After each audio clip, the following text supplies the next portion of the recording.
द्वारा संचालित की जाती है।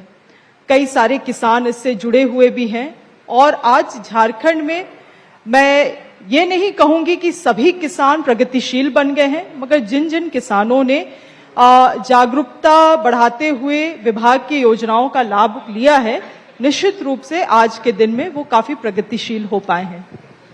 चुनौती सबसे ज्यादा आपको क्या नजर आती है?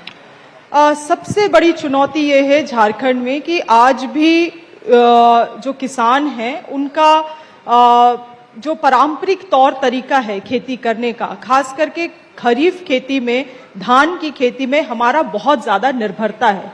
और धान की खेती करने के बाद जब धान कटनी होती है उसके बाद कई महीनों तक हम लोग खेत को इसी तरह से छोड़ देते हैं।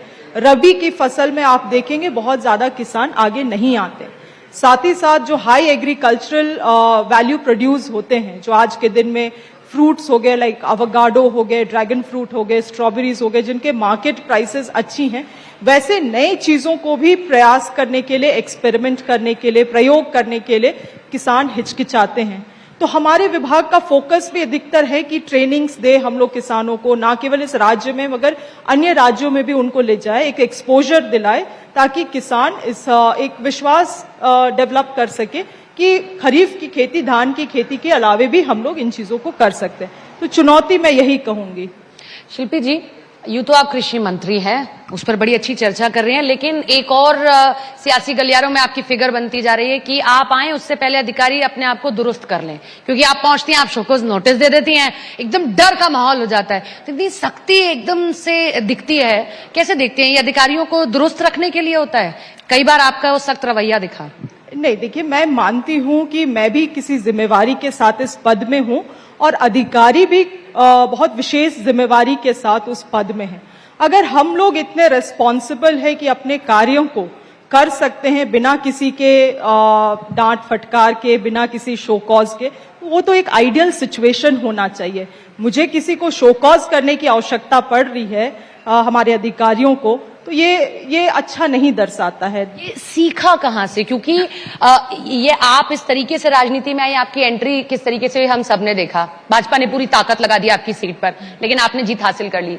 तो this is from your father, और या ये आपको लगता है क्योंकि युवाओं की राजनीति करने का स्टाइल डिफरेंट है पूरे देश में, चाहे किसी भी पार्टी से उठाकर देख लीजिए?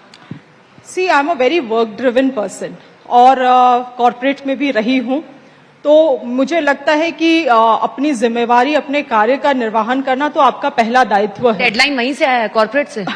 आई थिंक वो थोड़ा कैरी ओवर तो होता ही है, आपका जो एक्सपीरियंस, अनुभव होता है वो तो आपके साथ बना रहता है। मगर मुझे लगता है कि जैसे कि मैंने कहा कि हम सभी का जो जिम्मेवारी है वो निर्धारित किया हुआ है। अगर उन चीजों को हम लोग पालन कर रहे हैं, और करना भी चाहिए, हमें कोई आके नहीं हमें बताने की आवश्यकता है कि आपको ये करना है, वो करना है। That is a work, it is defined, और वो आपको करना चाहिए। लेकिन केंद्र से क्या वो सहयोग मिल पाता है? अभी हाल ही में जिस तरीके से अमेरिका ने जो टैरिफ कम किया है, और बार बार कहीं ना कहीं यही फोकस किया गया कि जो किसान हैं उनके हितों को सुरक्षित नहीं रखा गया, लेकिन केंद्र सरकार के तमाम मंत्री ये सुनिश्चित कर रहे हैं, बार बार ये कह रहे हैं कि किसानों के हितों को सुरक्षित रखा गया है। क्या मानती हैं आप?